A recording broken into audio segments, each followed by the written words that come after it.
बिस्मिल्लाहिर्रहमानिर्रहीम। अस्सलाम वालेकुम वरहमतुल्लाहि वबरकातुहू। मेरा नाम जी डॉक्टर अमानत बलोच। होमियो नुस्खा चैनल में आने वाले तमाम साथियों को खुश आमदीद। आज हम जिस मर्ज़ पर बात करने वाले हैं वो हमारे रेस्पिरेटरी सिस्टम से तल्लुक़ रखती है और उस मर्ज़ का नाम है कफ़। कफ़ की दो कंडीशन होती हैं, एक ड्राई कफ़ होती है, दूसरी बलगमी कफ़ होती है। तो हम आज बलगमी कफ़ या बलगमी खांसी के मुतल्लिक़ तफसील से बात करने वाले हैं। इसकी डेफिनेशन को, इसके मेकानिज़म को, इसकी एहतियाती तदाबीर को, इसके कागज़ को और एंड पर मैं एक ऐसा होमियो नुस्खा आप दोस्तों के साथ शेयर करने वाला हूं जो मेरा बारहा मरतबा आज़मोदा है, जिसको मैंने बहुत से केसों में आज़माया। मैंने ऐसे केसों में आज़माया कि जिसमें ऐसे ऐसे मरीज़ थे, ऐसे ऐसे पेशेंट थे जो एलोपैथिक के हाई एंटीबायोटिक जो है वो इंजेक्शन और टैबलेट और कैप्सूल खा खा के जो है वो थक चुके थे, लेकिन उनकी बलगमी खांसी नहीं जा रही थी। तो मैंने ये चंद दिन उनको यही नुस्खा जो मैं आज इस वीडियो में बताऊंगा मैंने उनको यूज़ करवाया, तो अल्हम्दुलिल्लाह बिल्कुल सेहतयाब हो गए। तो इंशाअल्लाह ताला हम इस पे पूरी तफसील से आज बात करेंगे। तो सबसे पहले हम इसके मेकानिज़म और डेफिनेशन को समझते हैं। हमारा जो हलक है और हमारी जो सांस की नाली है, इसके अंदर जो है कफ़ या जिसको हम स्पूटम कहते हैं या म्यूकस कहते हैं, वो नॉर्मल हालत में भी मौजूद होती है।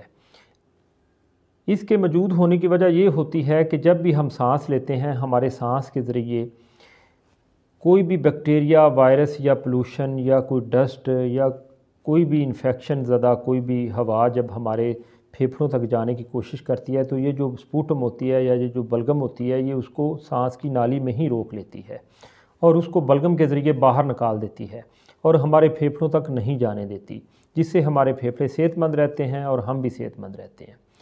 बाज़ कंडीशन में ये बलगम जो है या ये जो स्पूटम है, ये बहुत ज़्यादा मिकदार में बनना शुरू हो जाती है। उस कंडीशन में हमारे फेफड़ों पे, हमारे सांस की नाली में मुख्तलिफ़ किस्म के बैक्टीरिया या वायरसेस की इन्फेक्शन हो जाती है और उस वजह से बलगम ज़्यादा बनती है। और उस बलगम को निकालने के लिए हमारे फेफड़े बार बार कोशिश करते हैं, हवा का एक प्रेशर बनाते हैं और उस प्रेशर से जब वो उसको निकालने की कोशिश करते हैं तो वो हमें खांसी की शक्ल में हमारे सामने आती है। तो ये तो इसका मेकानिज़म और डेफिनेशन हमने आप दोस्तों के साथ शेयर की। अब हम चलते हैं कि इसके काज़ज़ क्या हैं कि किसी भी इंसान में मतलब बलगम वाली खांसी क्यों आती है। इसमें अगर देखा जाए तो इससे हमारे बच्चे, हमारे बूढ़े, मेल फीमेल तमाम इससे मुतासर हो सकते हैं। उसकी वजह ये होती है कि जैसे ही सर्दी का मौसम आता है तो अक्सर आप देखेंगे कि बलगमी खांसी आम हो जाती है। तो इसमें जो हम अगर काज़ज़ को देखें तो काज़ज़ इसमें डिफरेंट हैं। इसमें अगर हम पहले काज़ को देखें तो बाज़ लोग सर्दी से एलर्जिक होते हैं, जैसे ही सर्दी आती है उनको खांसी शुरू हो जाती है। इसी तरह कुछ लोग किसी चीज़ से एलर्जिक होते हैं, किसी खुराक से एलर्जिक होते हैं, किसी मौसम से एलर्जिक होते हैं, तो मतलब है किसी खुशबू से एलर्जिक होते हैं या जैसे पोलन एलर्जी होती है उससे एलर्जिक होते हैं। तो जैसे ही वो मौसम या वो सीज़न जब शुरू होता है तो उनको खांसी शुरू हो जाती है। बाद दफ़ा ड्राई हो जाती है, बाद दफ़ा बलगमी हो जाती है। तो एक तो ये इसका काज था। दूसरा अगर काज को देखा जाए तो वो सर्दी है, सर्दी लगना, ठंडी हवा लगना। बच्चों का अक्सर हम अपने छोटे बच्चों को देखेंगे तो वो एहतियाती तदाबीर हमारे बच्चे नहीं करते। वो ज़ाहिर बात है जब सर्दी आती है तो वो वैसे ही ठंडी हवा में फिरते हैं और मुख्तलिफ़ किस्म की ठंडी चीज़ें खाते हैं, तो उनसे फिर वो एलर्जिक हो के उनको सर्दी लग जाती है और उस वजह से उनके फेफड़ों में बलगम ज़्यादा बननी शुरू हो जाती है, बैक्टीरिया का असर हो जाता है, वायरसेस का असर हो जाता है और वो बीमार हो जाते हैं और उनको खांसी आना शुरू हो जाती है और बलगम भी साथ बनना शुरू हो जाती है और उस वजह से हम बहुत ज़्यादा परेशान होते हैं। और बाज़ केसेस में हम देखते हैं कि आगे फिर उनको बुखार भी हो जाता है और बुखार के साथ नज़ला ज़ुकाम भी शुरू हो जाता है। तो ये तो इसकी जो दूसरी कंडीशन थी या दूसरा काज था। अगर मज़ीद इसके काज़ को देखा जाए तो बाज़ केसों में अगर टीबी का अटैक हो जाए, टीबी का जो वायरस है मतलब टीबी का जो जरासीम है वो जब अटैक करता है हमारे फेफड़ों पे, तो उसकी वजह से भी फिर हमें बलगमी खांसी आना शुरू हो जाती है और बलगम बहुत ज़्यादा मिकदार में शुरू हो जाती है। जब भी आप 15 दिन से ऊपर आपकी खांसी चली जाए, वो बच्चा है या बड़ा है, जब भी उसकी खांसी 15 दिन से ऊपर चली जाए तो हमें एहतियातन उसका जो है बलगम का कल्चर करवाना चाहिए और टीबी का टेस्ट भी करवाना चाहिए। तो इसकी दूसरी वजह तो ये एक हो गई। इसी तरह हम बाज़ बच्चे या बड़े, हम अक्सर बच्चे देखते हैं कि वो सर्दी की वजह से नमूनिया का शिकार हो जाते हैं और उस वजह से भी उनको बलगमी खांसी जो है वो लग जाती है। इसी तरह मज़ीद अगर इसके काज़ को देखा जाए तो जो लोग धुएँ में, डस्ट में, मट्टी में और इन्फेक्शन ज़्यादा इलाकों में काम करते हैं उनमें भी बलगमी खांसी बनने के ज़्यादा रुझान है और उनको बलगमी खांसी लग जाती है उसकी वजह से। इसी तरह कुछ एलोपैथिक अद्वियात हैं जिनकी वजह से हमें डेली बेसिस पे हम अगर एलोपैथिक अद्वियात कुछ लोग यूज़ करते हैं और उनकी वजह से भी खांसी जो है वो बाद दफ़ा ड्राई और बाद दफ़ा बलगमी खांसी शुरू हो जाती है। तो चूँकि वो एलोपैथिक अद्वियात से मुतासर होते रहते हैं और उस वजह से फिर उनके फेफड़ों पे असर पड़ता है। तो इसमें मज़ीद अगर देखा जाए तो कुछ लोग सिगरेट नोशी बहुत करते हैं, बाद लोग ऐसे हैं जो चेन स्मोकिंग बहुत ज़्यादा करते हैं, तो उनमें अगर देखा गया है कि उनमें बलगम बनने के रुझान बहुत ज़्यादा है। जब वो सुबह सोकर उठते हैं तो अक्सर देखा जाता है कि उनकी जो सांस की नालियाँ हैं, उसकी जो फेफड़े हैं वो बलगम से भरे हुए होते हैं, तो वो उस बलगम को निकालने के लिए बार बार जो है वो खांसी करते हैं और उस बलगम को निकालते हैं। तो ऐसे लोगों को चाहिए कि वो जो है वो सिगरेट नोशी से थोड़ा सा परहेज़ करें। इसी तरह मज़ीद अगर देखा जाए तो कुछ दिल की बीमारियों में भी जो है वो खांसी जो है वो अक्सर आती है, वो ड्राई भी होती है और बलगमी भी होती है। वो फिर मज़ीद आगे डॉक्टर उसको चेक करके वो सजेस्ट करता है कि इसको खांसी किस वजह से है। ये तो थे इसके मुख्तलिफ़ किस्म के काज़ज़। अब हम चलते हैं इसके एहतियाती तदाबीर के। अगर हम सेहतमंद हैं, सर्दी का मौसम शुरू हो जाता है तो हमें कौन सी एहतियातें करनी चाहिए। तो एहतियातों में ऐसा है कि कुछ लोग ऐसे होते हैं जिनको पहले से ही दमा, ब्रोंकाइटिस या फेफड़ों की मर्ज़ में मुब्तला होते हैं, तो उनको चाहिए कि सर्दी के मौसम में एक तो सर्दी से बचें, दूसरा तली खट्टी चीज़ों से परहेज़ करें और तीसरे नंबर पर धुएँ से, डस्ट से, एलर्जी से, मट्टी से वो अपने आप को बचा के रखें और कोशिश करें कि बाहर की चीज़ों से परहेज़ करें, बाहर की चीज़ें ना खाएं। तो इसी तरह कुछ एहतियातें हैं। मज़ीद एहतियात ये है कि वो ऐसे लोग जो किसी चीज़ से एलर्जिक हैं तो उनको उस चीज़ से परहेज़ करना चाहिए, उस चीज़ से अवॉइड करना चाहिए। वो बेशक खुराक है या डस्ट है या मट्टी है या हवा है या सर्दी का मौसम है, तो उनको कोशिश करनी चाहिए कि उससे परहेज़ किया जाए। तो ऐसे लोग जो फेफड़ों की मर्ज़ में मुब्तला हैं तो उनको चाहिए कि डेली बेसिस पे स्टीम लें, यानी भाप लें, तो उनसे भी वो जो है वो खांसी से बचे रहेंगे। इसी तरह पानी का ज़्यादा इस्तेमाल करें। तो इंशाअल्लाह ताला ये कुछ एहतियातें हैं जो अगर इन पर अमल किया जाए तो आप जो है वो खांसी से बच जाएंगे और सर्दी से भी बच जाएंगे। अब हम इस वीडियो के असल टॉपिक की तरफ चलते हैं कि अगर किसी इंसान को, वो बच्चा है या बूढ़ा है, हमारा बुज़ुर्ग है, कोई मेल है, फ़ीमेल है, अगर उसको बलगमी खांसी लग जाती है, वो खांसी करता है, उसकी छाती से बलगम की आवाज़ आती है, वो खड़खड़ करती है उसकी खांसी, और जब वो खांसी करता है तो बहुत ज़्यादा मिकदार में बलगम निकलती है या कम मिकदार में बलगम निकलती है, तो फिर उसका इलाज क्या होना चाहिए।